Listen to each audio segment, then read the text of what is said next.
Kilat menyambar, tapi bukan itu yang membuatnya tak bisa tidur.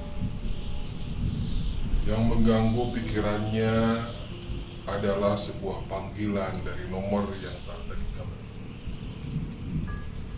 Nomor yang seharusnya sudah tidak aktif. Nomor adiknya yang telah meninggal 5 tahun lalu. Halo, ini siapa? Suara hanya statik, tapi kemudian terdengar suara lirik. Kak, tolong aku.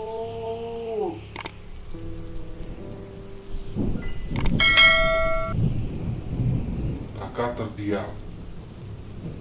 Itu suara Reno, adiknya yang meninggal 5 tahun yang lalu karena kecelakaan mobil saat melapor Raka minta dijemput. Raka mencari ponsel lama milik adiknya yang masih disimpannya.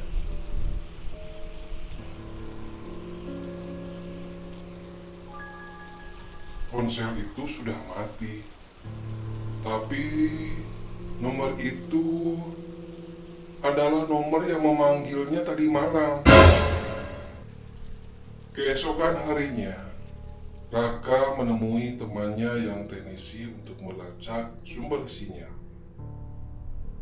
Nomor ini aneh, terdaftar tapi lokasinya berpindah-pindah, kayak bukan dari dunia ini.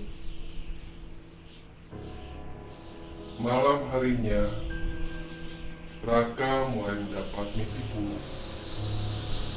Raka berdiri kaku di depan kamar adiknya. Bayangan hitam yang tadinya sempat terlihat sudah menghilang. Tapi pintu kamar itu terbuka sedikit. Dengan jantung berdegup kencang, dia mendorong pintu itu pelan-pelan.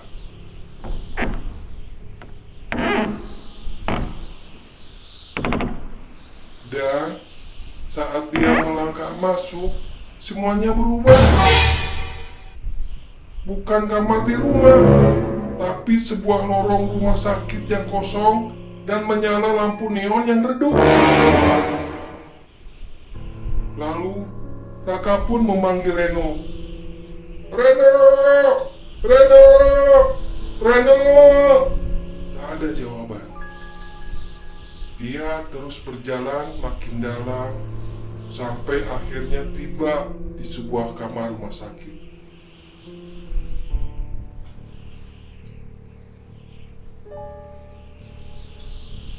Di dalamnya ada Raka yang sedang duduk di kursi sambil menangis. Di ranjang terbaring sosok Reno yang berselimut putih. Lalu suara adiknya terdengar dari arah belakang. Kakak bisa cegah semua ini, asal kamu mau jujur. Raka pun langsung berbalik. Ternyata Reno berdiri di sana, mengenakan pakaian terakhir yang dipakai saat kecelakaan. Wajahnya pucat, matanya kosong. Tapi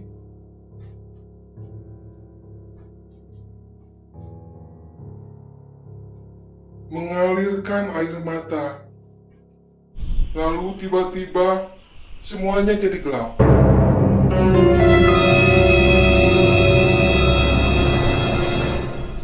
Keesokan harinya, Raka terbangun dari tidur. Napasnya berat. Tubuhnya dingin seperti baru bangun dari mimpi yang sangat nyata. Tapi HP-nya bergetar. Satu pesan baru dari adik. yang isinya hanya ngasih koordinat GPS dan satu kalimat. Datanglah ke tempat terakhir aku menunggumu. Dengan perasaan campur aduk, dia mengikuti koordinat itu. Dan sampai di sebuah jalan yang menikung,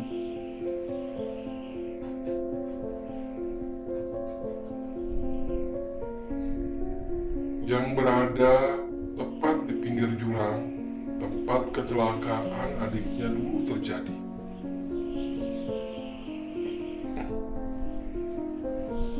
Angin berhembus pelan di bawah pohon yang dulu jadi saksi bisu kecelakaan. Padahal tak pernah ada yang menaruh apa-apa di sana selama 5 tahun ini. Raka berdiri diam, menatap pohon itu. Dan di belakang pohon itu, samar-samar muncul sosok Reno yang tersenyum kecil.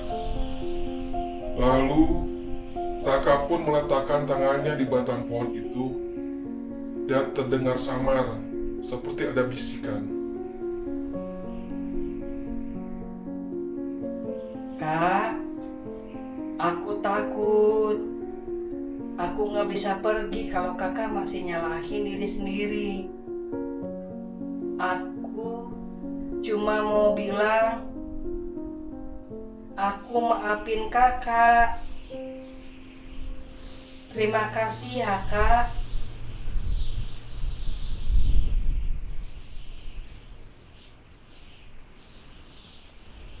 Setelah Reno mengucapkan itu, lalu bayangannya pun perlahan-lahan menghilang seperti ditiup angin.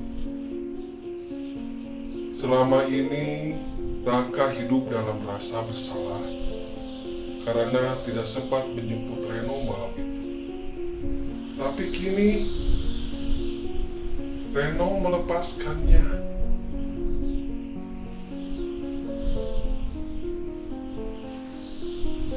Ponsel itu kini diam, tak pernah berdering lagi.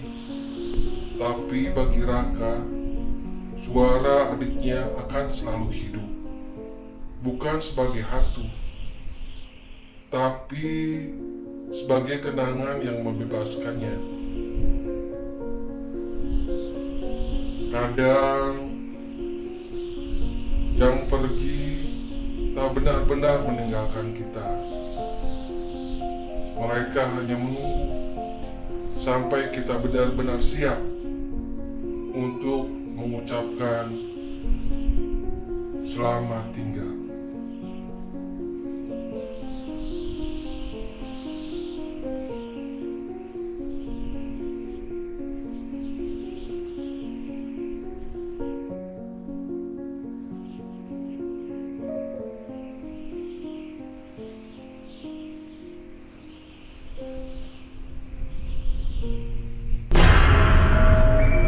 Tadi cerita ini malam Jumat semoga dapat menghibur. Maaf kalau ada kata-kata yang salah.